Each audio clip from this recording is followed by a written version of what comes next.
하나님의 말씀은 마태복음 9장 35절로부터 38절입니다. 합독하겠습니다. 예수께서 모든 도시와 마을에 두루 다니사 그들의 회당에서 가르치시며 천국 복음을 전파하시며 모든 병과 모든 약한 것을 고치시니라. 무리를 보시고 불쌍히 여기시니 이는 그들이 목자 없는 양과 같이 고생하며 기진함이라. 이에 제자들에게 이르시되 추수할 것은 많되 일꾼이 적으니 그러므로 추수하는 주인에게 청하여 추수할 일꾼들을 보내주소서 하라 하시니라. 아멘. 오늘 말씀의 주제는 추수할 일꾼, 이런 주제로 말씀 받겠습니다.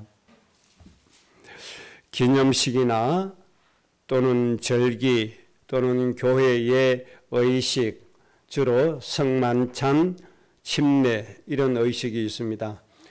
이런 기념식과 의식을 행하는 이유는 그 기념해야 하는 내용에 대한 정신, 또 본 의미 이런 것들이 있죠. 이것을 잘 깨닫고 계승시키기 위해서 기념식을 갖고 의식을 늘 행하고 있습니다. 중요한 의미를 찾는 게 아주 중요하죠. 그 의미가 중요합니다. 형식이 중요한 것이 아니고 내용이 중요합니다. 추수감사절 하니까 너무 형식에 치우치는 게 너무 많습니다. 그 형식 중에 하나가 추수감사주일날 온갖 과일, 호박이라든지 채소를 갖다 놓습니다. 심지어 배추까지 강단에 올라옵니다. 추수감사절에 감도 올라오고 이렇게 하죠. 물론 좋습니다. 그걸 보고 감사하는 마음 가지는 것도 좋은데 그 중심이 되다 보면 본 의미가 퇴색되어져 버리면 안 되죠.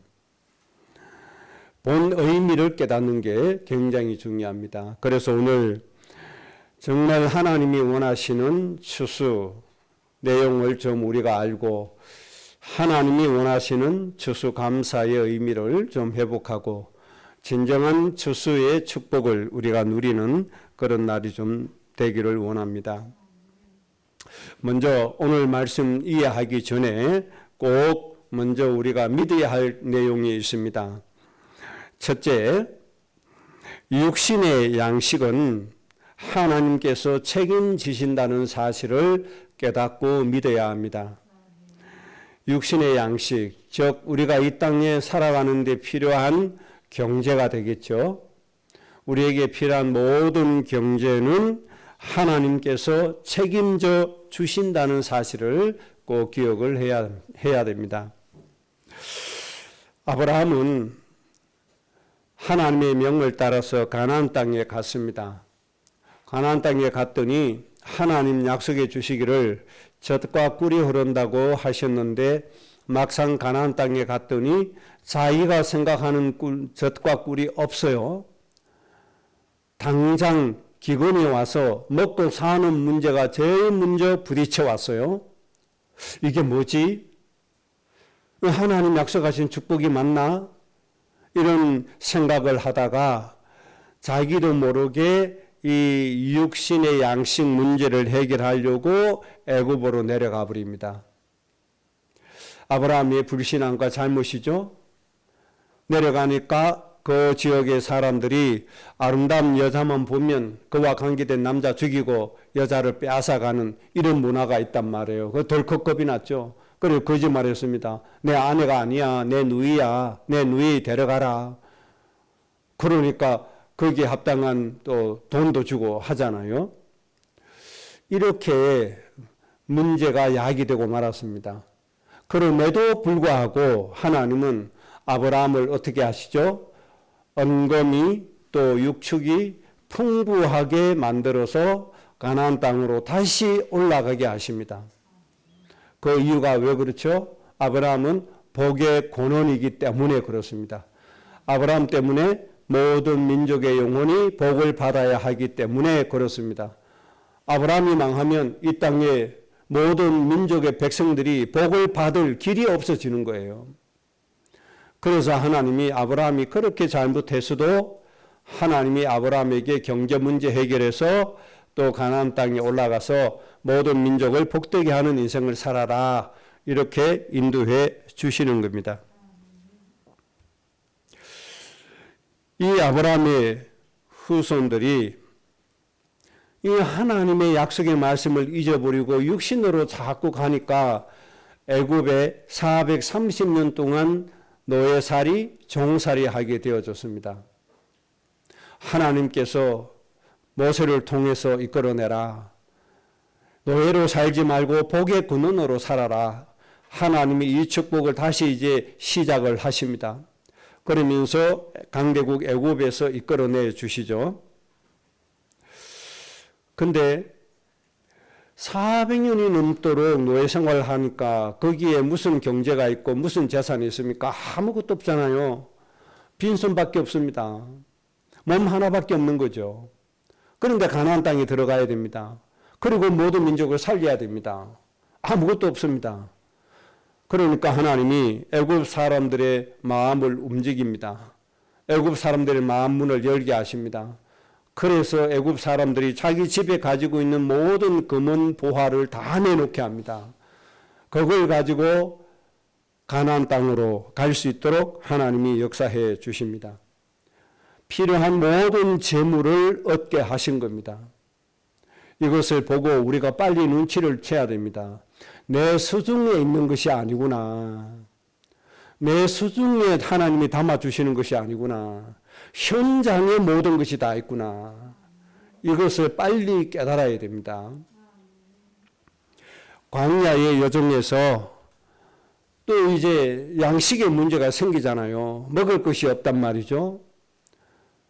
당장 이 체력이 뒷받침되어야 가나안 땅에도 갈 수 있으니까, 체력이 뒷받침되어야 예배도 할 수 있으니까 필요한 게 뭡니까? 양식이 아닙니까? 그래야 하나님께서 뭘 주시죠? 만나라고 하는 완전한 식품을 주십니다. 이 만나는 하늘에서 이슬과 같이 내리는 거예요. 필요한 양껏만 거두다가 집에 넣고 먹으면 되는 거예요. 가스레인지 불을 필 필요가 있습니까? 뭐 레시피가 필요합니까? 아무것도 필요 없어요. 그냥 나가서 거두어다가 먹기만 하면 되는 거예요. 얼마나 완전한 식품 하나님 주신 겁니까? 이렇게 하나님이 축복해 주십니까? 주십니다. 우리 주부들에게 가장 큰 선물이 뭐냐 이렇게 물으면 집에서 밥 안 하고 외식하는 거요 그러잖아요. 그만큼 집에서 이 밥하는 게 힘들단 말이에요. 또 입맛 맞추기도 힘들어요. 뭐 싱겁니 짜니 맵니 또 뭐 잔소리 하면서 또 타박까지 하잖아요. 그러니 이 스트레스가 보통 스트레스가 아니죠. 하나님께서 만나라고 한 거 딱 주셨습니다. 조리할 필요 없어요. 불 필 필요도 없어요. 그냥 갖다가 먹기만 하면 되잖아요. 그 상황과 형편에 따라서 하나님이 모든 양식을 해결해 주심을 믿으시기 바랍니다. 하나님 미리 아세요. 미리. 우리가 모르고 있는데 미리 아신다니까요. 하나님이 다 공급해 주신다니까요. 며칠 전에 집사람이 얘기를 해요. 자기는 몰랐대요. 아니 점심하려고 보니까 딱 점심 먹을 만큼만 삶아 딱 있는 거예요. 쌀 떨어졌대요. 아니 그럼 사면 되지. 이따가 밥 먹고 저기 성령자매 그 마트에 가서 한 포대 사오자. 그러면서 이제 점심 먹고 있는데 누가 후다닥 하고 올라와 사택에. 깜짝 놀랐어요. 오성이가 고구마 박스 하나 들고 올라왔어요. 한참 있다 보니까 이상률 장로가 또 쌀 한 포대를 또 들고 올라왔어요. 그러니까 하나님이 우리가 인식하기 전에 벌써 아신 거죠. 아시고 하나님이 필요하니까 주시잖아요. 바쁜데도 불구하고 마음을 순간적으로 주시니까 가지고 오는 거잖아요. 이거 아무것도 아닌 거지만은, 그럼 이게 뭐가 중요합니까? 하나님이 다 알고 계신다는 게 중요한 거예요. 하나님이 알고 계시면서 우리가 움직이기 전에 하나님이 먼저 움직이신다는 거예요. 이 하나님 좀 믿으시기 바랍니다. 그러니까 뭐 걱정할 거 있어요, 없어요? 걱정할 게 없어요. 그런데 없다. 그러면 뭐 하면 돼요? 먹으면 돼요. 굶으면 된다니까요. 그러면 죽는 법이 없습니다, 여러분. 굶어서 죽는 법이 없어요. 하나님의 특별한 계획이 아닌 이상은 하나님이 때에 따라서 모든 것 다 주십니다. 이게 사람들이 그렇게 좋아하는 경제를 하나님이 이렇게 응답하신다 이 말이에요. 그걸 제가 지금 말씀드리는 겁니다. 악착같이 돈 벌려고 몸부림치잖아요. 그 악착같이 하는 행위에 대해서 하나님이 이렇게 역사하신다 이 말이에요. 이 하나님을 우리가 잘 한번 다시 봐야 됩니다. 제가 대치동에 부교육자로 있을 때 새벽 예배를 마쳤는데 갑자기 하나님 마음에 감동을 주셨어요. 동기 목사가 생각이 나게 했어요.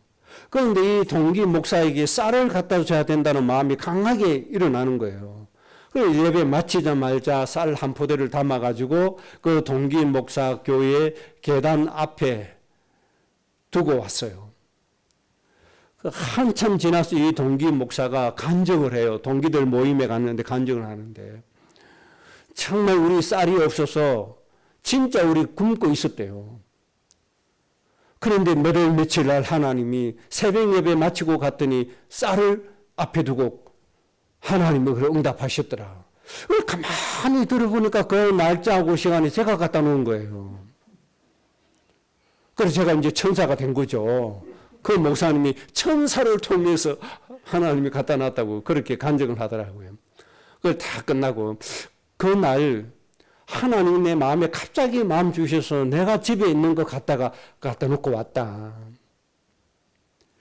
하나님이 필요할 때마다 이렇게 역사하신다니까요.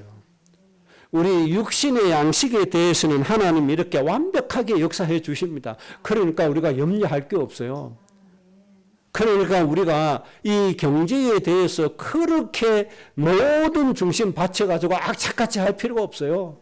하나님께 맡기만 놓으면 돼요. 하나님께 맡기만 놓으면 하나님이 해결해 주십니다. 이스라엘 나라에 3년 6개월간 비와 이슬이 한 방울도 내리지 않았을 때가 있었잖아요. 어마어마한 기근이 왔잖아요. 이때 하나님께서 엘리사에게, 하나님이 일을 하는 엘리사니까 엘리사에게 어떻게 양식을 공급해 주시는지 한번 보세요. 열왕기상 17장 4절에 하나님이 이렇게 엘리야에게 말씀해 주시는 거죠. 그 시냇물을 마시라. 내가 까마귀들에게 명령하여 거기서 너를 먹이게 하리라. 사람이 아니에요, 사람이. 사람은 기근 중에 빠져서 움직일 수 없어요. 그래서 날짐승을 선택하신 거예요, 하나님이. 까마귀에게 명령한다. 거기서 너를 먹이게 하겠다.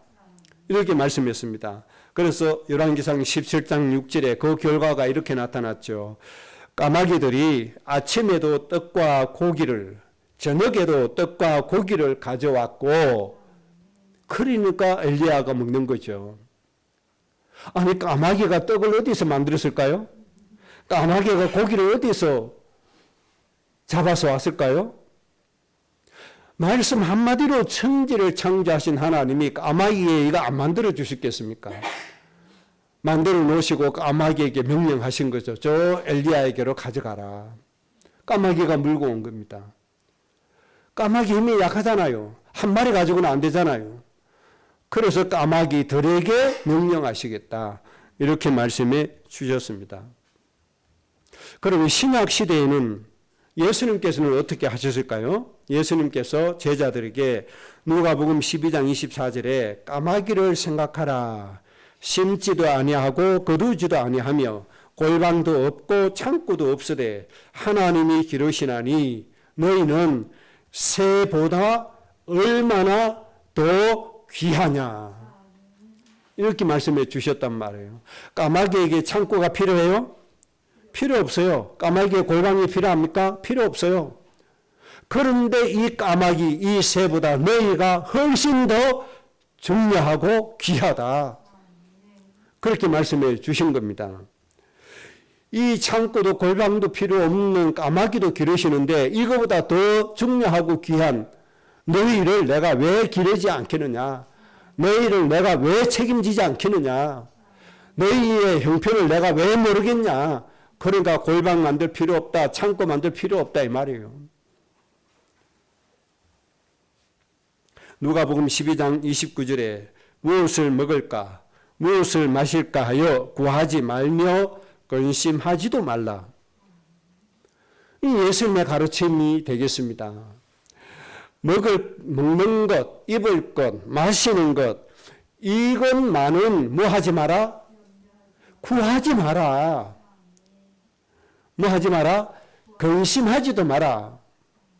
이렇게 말씀했습니다.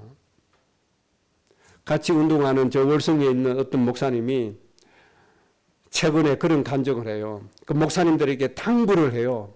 목사님들, 내가 하나님께 은혜 받은 것이고 체험한 건데 내가 정말 중요하게 깨달은 거 있다. 그게 뭔가 하니까 결론부터 얘기하자면 돈 달라고 절대로 하나님께 기도하지 마라.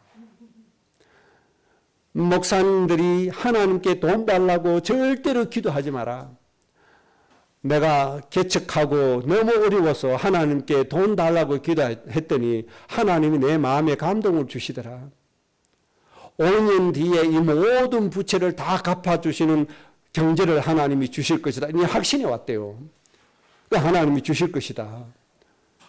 그런데 5년 뒤에 자기도 잊어버리고 있었는데 5년 뒤에 놀라운 일이 벌어졌는데 모든 부채를 해결할 수 있는 돈이 딱 생겼대요. 그 생긴 가정이 어떻게 생겼냐? 까마귀가 왔냐? 까마귀가 왔으면 얼마나 좋겠게요. 까마귀 오지 않았어요. 교통사고를 당해버렸대요. 교통사고를 당해가지고 지금도 허리 보호대를 차고 있습니다. 그 교통사고 때문에 보험이라든지 보상이라든지 해서 모든 부채를 다 상환했다는 거예요. 그 날짜를 계산해 보니까 하나님이 5년 전에 감동 주신 그 해하고 똑같다는 거예요. 그러니까 하는 말이 목사님들 절대로 돈 달라고 하나님 앞에 기도하지 마라.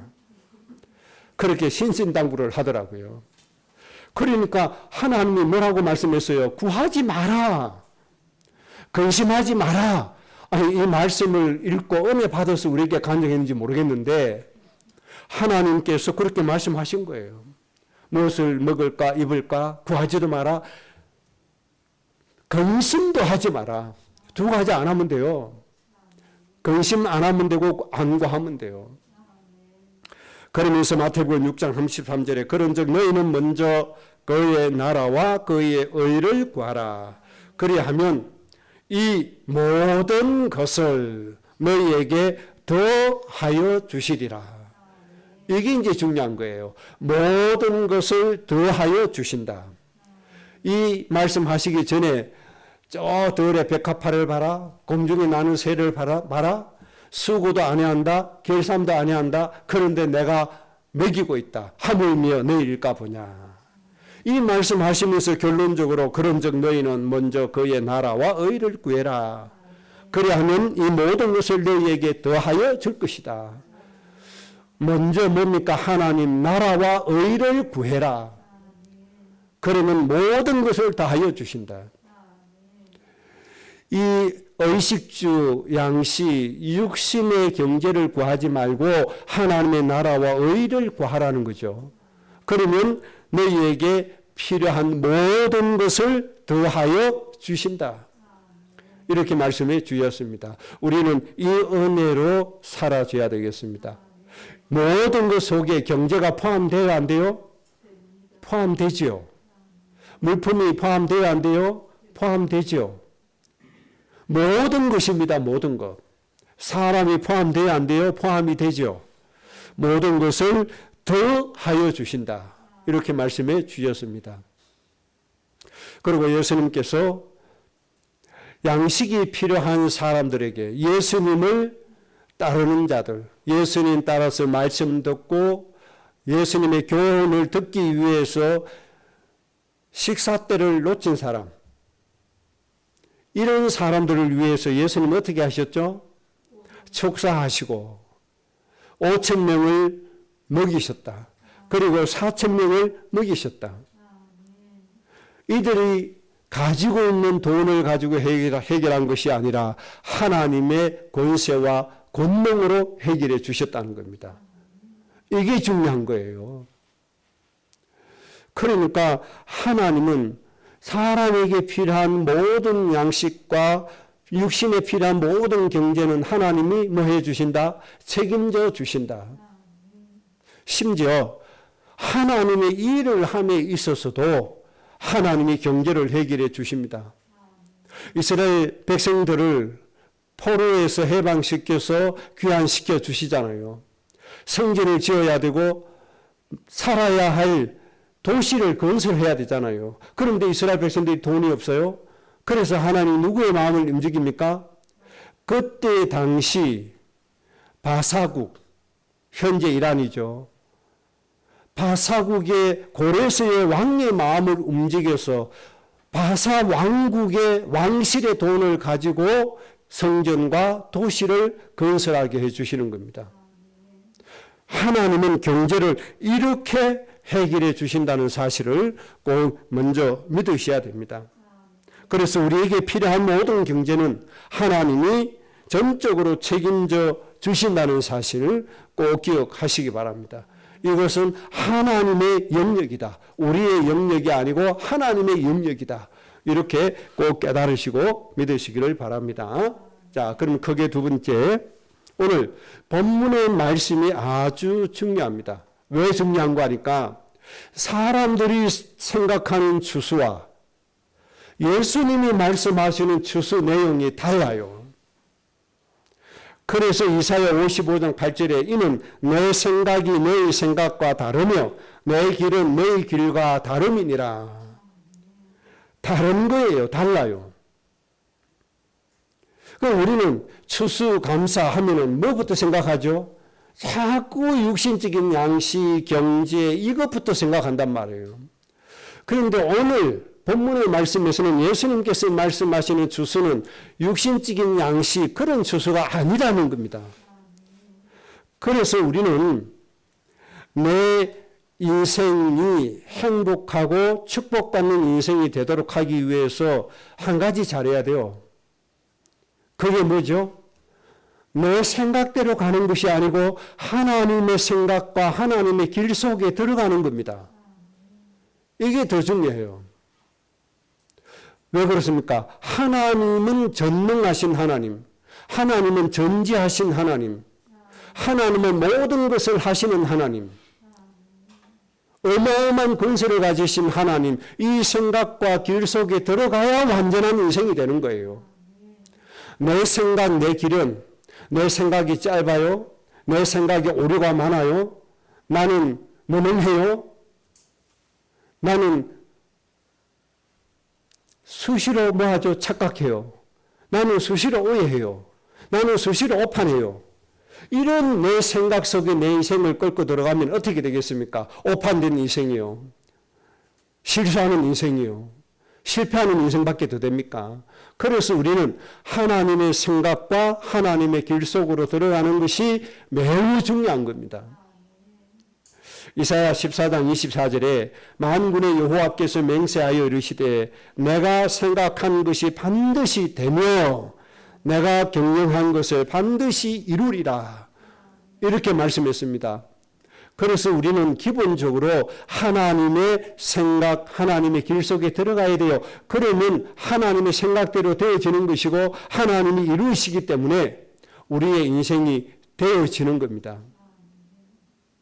이런 은혜가 먼저 우리에게 있어지기를 바랍니다. 그래서 하나님이 말씀하시는, 하나님이 생각하시는 추수감사절이 뭐냐, 이게 중요하죠.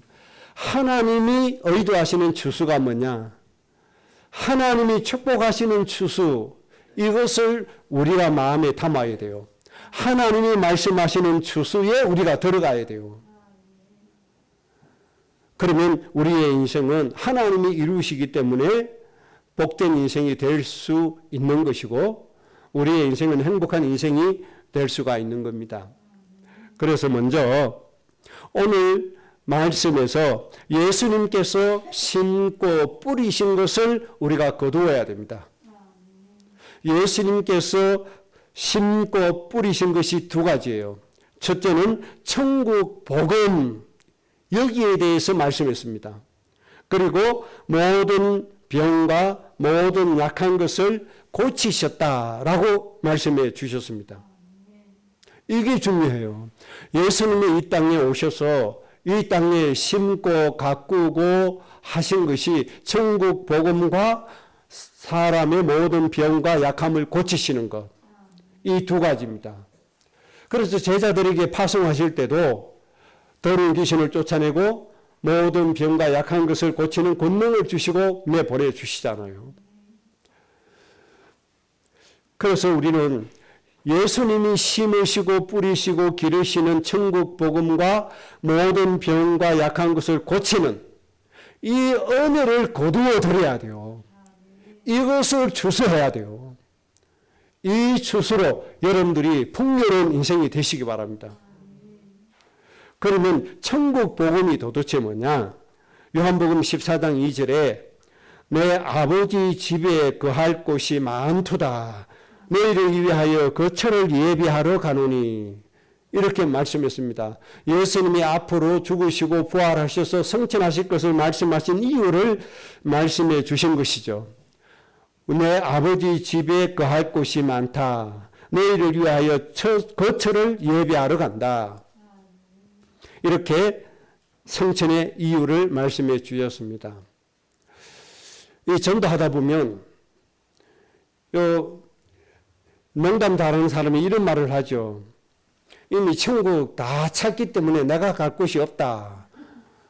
그 핑계 이렇게 되는 사람이 있어요. 그 예수님 아시고 한 방에 그런 생각하지 마라. 그 말씀이 되는 거죠. 내 아버지 집에 거할 곳이 많다. 이 지구상에 존재한 모든 사람이 다 들어와도 된다. 그 정도로 많다. 그런 거처를 내가 만들러 간다. 이렇게 말씀해 주셨습니다. 이 천국 복음, 이 천국 복음의 열매를 우리가 얻어야 돼요. 굉장히 중요하죠. 그래서 예수님을 구세주로 영접하는 순간에 우리의 이름이 어디에 기록되죠? 생명책에 기록되어지는 겁니다. 생명책에 기록되어져요. 그러면 하나님 나라에 우리가 들어가게 되는 거죠. 이 하나님의 나라에 대해서는 요한계시록 읽어보심으로써 잘 이해하시면 되죠. 얼마나 아름답고 좋은 집인지, 모든 것이 그렇게 사람들이 좋아하는 황금, 세상에 가장 값비싼 보화, 보물로 다 꾸며져 있다. 이런 말씀을 주셨죠. 그리고 영적으로는 슬픔이 없다, 죽음이 없다, 질병도 없다, 고통이 없다. 이런 천국 복음. 그래서 바울은 이 천국 복음이 얼마나 좋은지 나는 표대를 향하여 달려간다. 상을 주시는 이심을 믿어라. 나는 상을 위해서 달려간다. 부끄러운 구원을 받는 자 되지 말고 상을 받는 자 되라. 천국에서 면류관을 받을 사람이 되라. 그렇게 권면해 주고 있습니다. 그래서 부활을 땅에 쌓아두지 말고 어디에 쌓아라? 천국에 쌓아라. 이렇게 말씀하고 계시는 겁니다. 여러분, 이 천국 복음 잘 누리시기 바랍니다. 이 땅에 사는 동안에 천국 복음 누리는 게 뭐죠? 면류관과 상을 예비하는 겁니다. 하나님께로부터 어마어마한 면류관과 상급을 받는 여러분들 꼭 되시기를 바랍니다. 그러면 앞으로 우리 육신은 어떻게 되느냐? 우리의 육신은 고린도전서 15장 43절에 이렇게 말씀했습니다. 육된 것으로 심고, 육신이죠. 영광스러운 것으로 다시 살아나며 약한 것으로 심고 강한 것으로 다시 살아난다. 이렇게 말씀했습니다. 그리고 15장 44절에 육의 몸으로 심고 신령한 몸으로 다시 살아나나니, 우리가 예수님 믿고 예수님 재림 오시기 전에 우리 육신이 흙으로 돌아갔어요. 장례 치러서 흙으로 돌아갔습니다. 근데 예수님 오시면 어떻게 됩니까? 이 몸이 신령한 몸으로 다시 살아나게 된다. 그래서 이 신령한 몸으로 예수님과 함께 천국에 들어가게 되는 겁니다. 그러면 그때 예수님 재림 오실 때 죽지 않은 사람은 어떻게 되느냐? 죽지 않은 사람도 신령한 몸으로 변화되어 주님과 함께 천국에 가게 됩니다. 지금 병들고 이런 육신이 아닙니다. 신령한 몸으로 변화되어서 천국에 입성하게 되는 겁니다. 그래서 우리는 하나님 계신 곳에서 하나님과 함께 영원히 거하게 됩니다. 그래서 나중에 천국에 갔는데 면류관도 없고 상급도 없다. 그게 부끄러운 구원이거든요. 그러면 천국에 대한 추수가 별로 없잖아요. 천국에서 가장 잘했다, 충성된 종아, 이 칭송을 받는 여러분들 꼭 되시기를 바랍니다. 그 다음 두 번째, 예수님이 심으시고 기르시고 가꾸시는 것, 모든 병과 약한 것을 고치셨다. 우리가 예수님의 정인으로 살아야 되잖아요. 예수님의 정인으로 살기 위해서는 반드시 예수님이 모든 병과 약한 것을 고치신 이 은혜 우리가 누려야 됩니다. 그래야 사람들이 우리를 보고 예수님이 채찍에 맞으신 이유를 알게 되는 겁니다. 그래서 이사야 53장 4절 5절, 벌써 오래전에 예수님이 이루실 것을 약속해 주셨습니다. 이 말씀대로 예수님께서 우리의 질고를 지셨다고 말씀하셨고 우리의 슬픔을 지셨다고 말씀했습니다. 우리의 허물을 위해서 찔리셨다고 말씀했고 우리에게 평화를 주시기 위해서 징계를 받으셨고 우리의 몸을 치유하기 위하여 채찍에 맞으셨다고 말씀했습니다. 그래서 한마디로 우리는 나음을 입었도다. 나음을 입었도다 선포하신 이 은혜를 우리가 거두어 드려야 돼요. 이 은혜를 추수해야 돼요. 예수님께서 십자가에서 모든 것을 이루었도다 선포하신 것을 우리가 거두어야 돼요. 그것을 누리는 우리가 되어져야 됩니다. 이렇게 예수님께서 심고 뿌리신 것을 거두시는 여러분들 꼭 되시기 바랍니다. 내년에는 이 추수에 대한 간정이 더욱더 많아지시기 바랍니다. 이 추수에 대한 감사가 더욱더 넘쳐나기를 바랍니다. 나뿐 아니고 우리 모든 가족, 가문의 모든 영혼도 이렇게 만들어 가야 됩니다. 자, 오늘 본문 말씀에서 예수님께서 뿌리시고 심으신 것 두 가지 정리했습니다. 그 다음에 하나님이 예수님이 중요하게 여기신 것 두 번째 그 내용이 뭔가 하니까 일반 사람들에 관해서 말씀하신 내용입니다. 모든 사람, 무리들에 대해서, 사람들에 대해서 예수님이 말씀하셨는데 뭐라고 말씀하시는 거 하니까 목자 없는 양과 같이, 뭐가 없는, 목자가 없는, 보호자가 없는, 위로해 주는 자가 없고 이끌어 주는 자가 없고 보호해 주는 자가 없는 그런 양과 같이 많은 사람들이 고생하며 기진함에 빠져 있다. 이렇게 말씀했습니다. 그렇죠. 이 세상 사람들이 이렇게 흑암에 눌려서 이렇게 고통스럽게 살아가고 있습니다. 이런 사람을 뭐 하라고 하죠? 이런 사람을 살리는 추수꾼, 일꾼이 되라. 그 말씀을 주시는 겁니다. 그러니까 아직도 하나님의 구원의 축복을 누리지 못한 저 죽어가는 사람을 구원시키는 일꾼, 그것을 구원시키는 추수를 누리는 일꾼이 되라. 그렇게 말씀하고 계십니다. 그래서 구약 시대 때부터 계속 하나님이 아브라함을 선택해 주시고 아브라함을 부르시고 너는 복의 근원이다. 모든 사람이 너 때문에 복을 받고 살아나야 된다.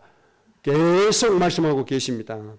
아브라함이 못 깨달으니까 너는 이방인의 아버지 어머니가 되라. 그 대신에 나는 너를 큰 민족을 이루고 너에게서 왕들이 나오게 할 것이다. 이런 말씀을 주셨단 말이에요. 모든 민족을 살리는 왕이 여러분의 가정, 가문에서 꼭 나오시기를 바랍니다. 저 죽어가는 백성들을 위해서 살면 하나님이 이루시는 거예요. 하나님의 생각대로 된다고 했고 하나님이 반드시 이룬다고 말씀해 주셨습니다. 여러분 이 말씀을 누리다가 천국 가셔야 될 거 아닙니까? 여러분의 가정이 꼭 이렇게 되셔야 됩니다. 그리고 이삭에게 말씀하시기를 천하 만민을 위한 가정으로 세웠다고 말씀해 주셨습니다. 너와 내 후손 때문에 천하 만민이 복을 받을 것이다. 그리고 이방인의 빛으로 삼았다고 말씀해 주셨고 땅끝까지 이르러 정인이 되라고 말씀하셨습니다. 이 말씀 주신 이유를 알아야 돼요. 하나님의 백성들이 뭐하고 있어요? 고생하고 기진함에 빠져 있다.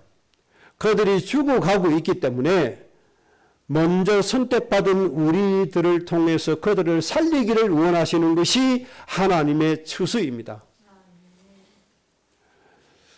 그러면서 또 뭐라고 말씀하셨죠? 기도할 내용을 주신 겁니다.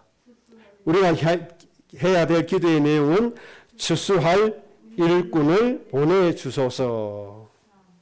추수할 일꾼을 보내주소서 하라. 이렇게 말씀하고 계십니다. 우리 교회에 어떤 사람이 필요하죠? 저 죽어가는 백성을 구원시킬 수 있는 일꾼이 필요합니다. 이런 일꾼을 우리 교회에 보내주소서라고 기도하라는 겁니다. 여러분 이런 기도가 꼭 되어주시기 바랍니다. 그래서 우리 가정, 우리 가문 전체가 추수하는 일꾼 꼭 되어주시기 바랍니다. 이 추수를 우리가 해야 되는 거예요. 육신에 대한 추수는 누구의 영역이에요? 하나님의 영역이에요. 그 하나님이 책임져 주시는 거예요. 우리의 추수는 이런 추수를 꼭 누려야 됩니다. 결론입니다. 다니엘서 12장 3절에 다니엘서 12장 3절의 말씀이 여러분의 인생이 꼭 되시기를 바랍니다. 많은 사람을 옳은 대로 이끄는 사람은 그가 별과 같이 빛나는 사람이 되게 할 것이다. 여러분 별과 같이 빛나는 사람, 별과 같이 빛나는 가정, 가문이 꼭 되시기 바랍니다. 옳은 데가 어디입니까? 내가 그 길이요 진리요 생명이니 예수님만이 옳은 데가 아닙니까? 예수님만이 대한민국을 복되게 할 수 있습니다. 예수님만이 대한민국을 일으킬 수 있습니다. 예수님만이 대한민국 사람들을 잘 살게 할 수가 있습니다. 정치인이 아닙니다. 저는 정치인들 절대로 신뢰하거나 믿지 않습니다. 여당, 야당 저는 절대 안 믿습니다. 왜요? 대한민국을 살리는 분은 하나님이시기 때문이에요. 저는 하나님만 믿습니다. 저는 어떤 정치인도 저는 안 믿습니다. 그 우리나라의 어떤 정치인도 내 기도의 대상일 뿐이지 대한민국을 잘 살게 이끌어주는 지도자가 아닙니다. 저는 그렇게 믿지 않아요. 어긋난 길로 가지 않게 해달라고 기도합니다. 잘못된 길로 가지 않도록 해달라고 기도할 뿐입니다. 그런 대상자지 우리의 기도로 축복을 받을 대상이지 우리나라를 잘 살게 해주는 믿는 대상이 아니잖아요. 절대 믿는 대상이 아닙니다, 여러분. 어떤 단체든지 하나님만이 대한민국을 살릴 수 있는 거예요. 하나님, 이 예수님만이 진리인 거예요. 이 예수님께로 오게 하는 많은 사람이 예수님께로 오게 하는 그 사람은 별과 같이 빛나는 사람이 되게 할 것이다. 하나님이 이 약속을 주셨습니다. 여러분 이 축복을 누리는 주역이 꼭 되시기를 주의 이름으로 축복합니다. 그래서 지난주에 말씀드린 전도 이해를 정말 잘 하셔야 됩니다. 그래서 이제는 전도가 이해돼서는 우리는 전도 누림을 가져야 됩니다. 그래서 전도 누리기 위해서 성경 구절 하나를 더 여러분에게 말씀드리겠습니다. 요엘서 2장 28절 하나님의 영을 우리 전도 대사장에게 하나님 부어주셔서 하나님을 알고 말씀을 깨닫도록 도와달라고 기도하시고 고린도전서 2장 4절 5절처럼 내가 설득하는 말, 설명하는 말이 아니고 하나님의 영이 하나님의 말씀을 깨닫게 해주시는 이 역사 그 사람에게 일어나야 되고 그래서 성령의 감동에 의해서 예수님을 구세주로 영접해야 됩니다. 이 결과가 일어나도록 하기 위해서 반드시 한 가지 우리가 전제해야 되는데 고린도후서 4장 4절입니다. 미혹의 영이 하나님의 영광을 알지 못하게 하고 예수님의 영광을 알지 못하게 방해합니다. 그래서 주보에 기록해 놨습니다. 고린도후서 4장 4절 말씀도 여러분들이 계속 기록하고 말씀 깨닫고 하나님의 영광을 모르게 하는 모든 허감을 결박시키는 기도 속에 이 허감이 결박되어지는 순간 하나님이 주시는 전도의 역사가 우리에게 그대로 성취되어질 줄로 믿습니다. 한 영혼이 천하보다 귀하다고 말씀했습니다. 천하보다 귀한 이 영혼을 여러분들이 구원시켰다. 어마어마한 상급이 천국에서 주어지게 될 겁니다. 여러분 때문에 이 땅에 죽어가는 그 영혼들이 고생하며 기진한 그 영혼들이 1000명 이상 살아나는 놀라운 역사가 지금부터 새롭게 시작되어지기를 주의 이름으로 축복합니다. 합심으로 기도하겠습니다.